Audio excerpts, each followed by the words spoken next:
The main hall. There came a knock on Nicodemus's office door. It opened, and Justin and Mr. Ages entered. "Back so soon?" said Nicodemus. "Soon?" said Justin. "It's past noon. It's lunchtime." "Past noon?" Mrs. Frisby stood up, remembering her children waiting at home. Down in the Rats' home, in the artificial light, it was hard to tell the passage of time. And she had been so engrossed in Nicodemus's story that she had not glanced at the clock. Justin was wearing a satchel like Nicodemus's, and from it he took a small paper package. "Here's Dragon's medicine," he said, putting it on the table. He asked Mrs. Frisby, "Did he tell you about the toy tinker?" Nicodemus said, "No, I was just coming to that." "But I can't stay to hear it now," said Mrs. Frisby. "My children will be waiting for their lunch." A plan was worked out. Mrs. Frisby would go home to take care of her children. Nicodemus, Justin, Arthur, and the other rats involved would work out the details of moving her house, which would be done that night at about 11 o'clock. "After the Fitzgibbons are asleep, and we're sure Dragon is too," said Nicodemus. Mrs. Frisby would return in mid-afternoon to the rose bush. Mr. Ages said, "And I'm going to lie down. After making that trip with this cast, I'm tired." "You can have your choice of rooms," said Nicodemus. "Now that Jenner and his friends are gone, we have 7 empty rooms." "Thank you," said Mr. Ages. "Mrs. Frisby, when you return I will tell you as well as I can remember exactly how to put the powder in Dragon's food." As she hurried home, Mrs. Frisby considered just how much she should tell her children about all that had happened and all that was going to happen. She decided at that stage, at least, she would not tell them about their father's connection with the rats. Also, that she would not say she had volunteered to put the sleeping powder in Dragon's bowl. That would worry them. She could tell them perhaps when it was safely done, when, among other things, there would be no chance for Martin to volunteer in her place. She would tell them, simply, that as the owl had suggested, she had gone to the rats and asked for help. She had found them friendly and intelligent, and a group of them were coming that night to move the house to a place where it would be safe from the plow. That would be enough. She could tell them the whole story later, when she knew it all herself. But it was not enough. The children were skeptical at first, then intensely curious, especially Timothy, who was looking stronger and feeling more energetic, but still staying in bed, primarily because Teresa and Martin had made him. "But why should the rats do it?" said Timothy. "We don't know them at all. Nobody does. They keep to themselves." "Maybe it's because the owl sent me," said Mrs. Frisby, searching for an answer that would satisfy him. "They seem to be impressed by the owl." "For that matter," said Timothy, "I don't even see why the owl wanted to help. He's no friend of ours either." "Maybe they thought someday we could do them a favor in return." "Oh, Mother," said Cynthia, "how could we ever do them a favor?" "You forget. I did do Jeremy a favor. That's what started the whole thing." "That and my getting sick," said Timothy. "I wish I could get up. I'm tired of bed." "Not yet," said Mrs. Frisby, glad to change the subject. "You must save your strength, because tonight you will have to get up for a little while. When they move the house, we must be sure you're well wrapped up, and hope that the night is warm." "It will be," said Martin. "It's turned quite hot outside." They ate lunch.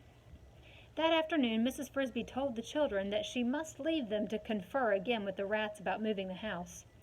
When she thought of the dangers she would face in just a few more hours, she wanted to kiss them all goodbye, but knowing that Timothy, at least, was already suspicious, she did not dare, but told them only that they should not worry if she was a little late getting home for supper. On her way back to the rosebush, she felt quite relieved, almost cheerful. Her problem was nearly solved, and the final solution was just in sight. If all went well, Timothy would be saved. If all went well, then the thought of what she had to do came back to her like the clanging of an alarm bell. What worried her most was not so much putting the powder into Dragon's bowl, but the fear that at the last minute she might lose her nerve and bungle it somehow. That could wreck the plan. She looked toward the Fitzgibbons farmhouse, and there, on the back porch, lying in the sun, was Dragon. He was watching a pair of sparrows playing in the grass halfway to the chicken yard. The tip of his tail barely twitched as he debated whether or not they were near enough to spring for. He looked very big and very dangerous. At least he was not looking in her direction, and Mrs. Frisby hurried onto the bush directly to the hidden entrance and slipped inside. When she reached the arched portal, Brutus was standing guard as before, but this time he greeted her politely. "I've been expecting you," he said. "May I go in?" "If you'll wait just a minute, I'll get Justin." He went inside the arch and pressed a small button on the wall. Mrs. Frisby had not noticed it before. "A doorbell," she said. "It rings a buzzer down below. If I push it 3 times, you'd see some action." "Action?" "That's the alarm signal. A dozen rats would come out this door, ready to fight. All the rest, with the women and children, would be hurrying out the back door." "I didn't know there was a back door." "It comes out in the woods, in a blackberry bramble. It's got a longer tunnel than this one." When Justin appeared, they went down the same hallway as before. But this time, when they reached the chamber where the elevator and the stairway led down, Justin paused. "Nicodemus thought you might like to see our main hall. Just a quick look. He said you asked about the plan."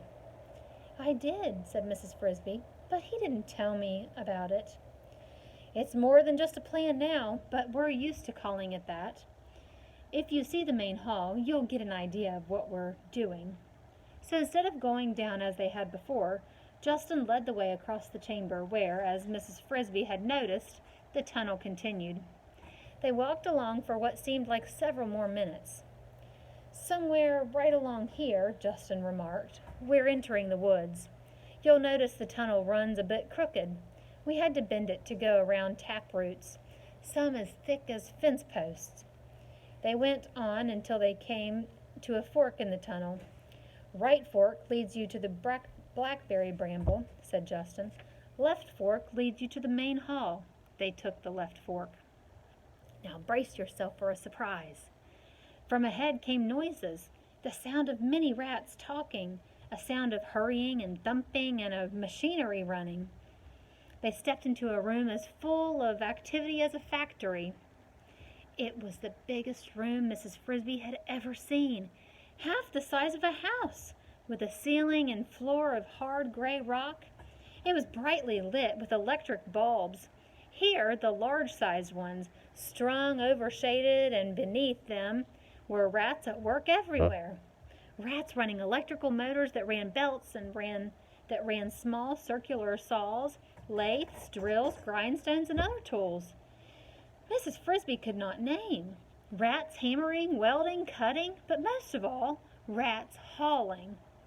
There was a steady procession to and from the far end of the chamber, and each of these rats wore a harness to which was fastened a pair of large, sturdy sacks, one on each side, like a miniature pack horse.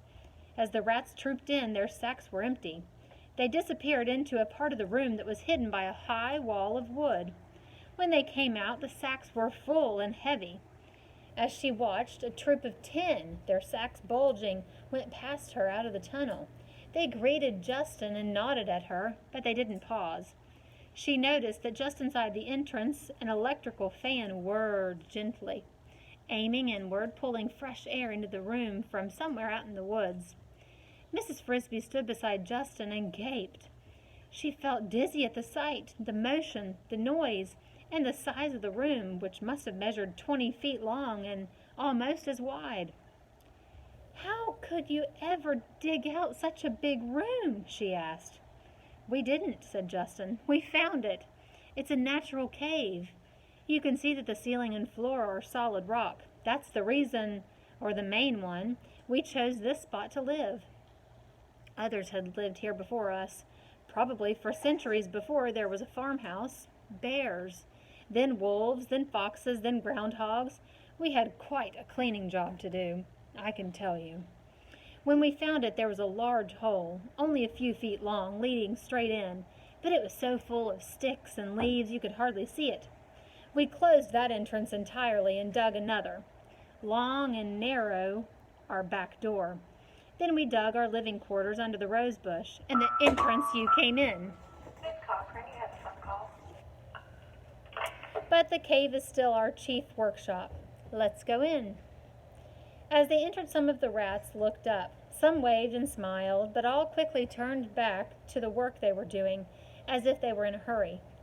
"They're all on a schedule," Justin explained, talking close to Mrs. Frisby's ear to be heard above the noise. "So they can't stop working." One group, especially busy, was gathered around an odd-shaped object of wood and metal about a foot long. It was curved and had a point at one end.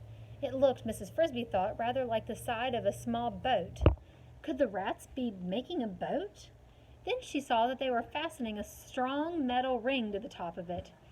Justin led her to it. "That," he said, "is our most important invention, the key to the whole plan. We made a pilot model last fall. We tried it out and it worked. So now we're making 3 more. "But what is it?" "It's a plow. Nicodemus designed it himself, after reading every book he could find about farm tools.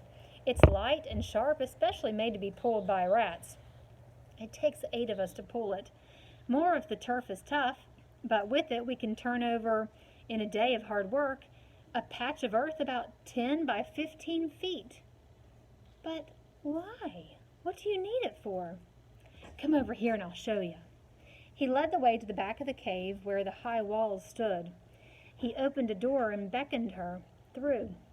She stood in a large wooden bin. Starting at her feet and rising at a slope to the wall of the cave was a small mountain of grain. "Oats," said Justin.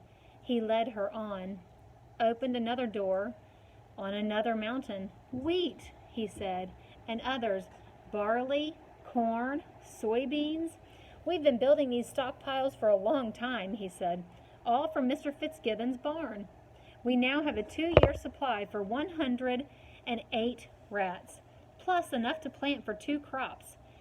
In case the first one fails. In there," he gestured toward the last bin of the row, "we have boxes full of seeds. Seeds for tomatoes, beets, carrots, melons, and a lot more." All the time they stood there, the steady procession of rats continued. They entered the bins, took off their harness sacks, filled the sacks with grain, put them back on again, and left through the tunnel out the back door. They looked, Mrs. Frisby thought, like very large ants, endlessly toiling on an anthill. Justin must have had the same impression, for he said, "If the ants can do it," Nicodemus says, "if the bees can do it, so can we." "Do what?" "Why, live without stealing, of course. That's the whole idea. That's the plan."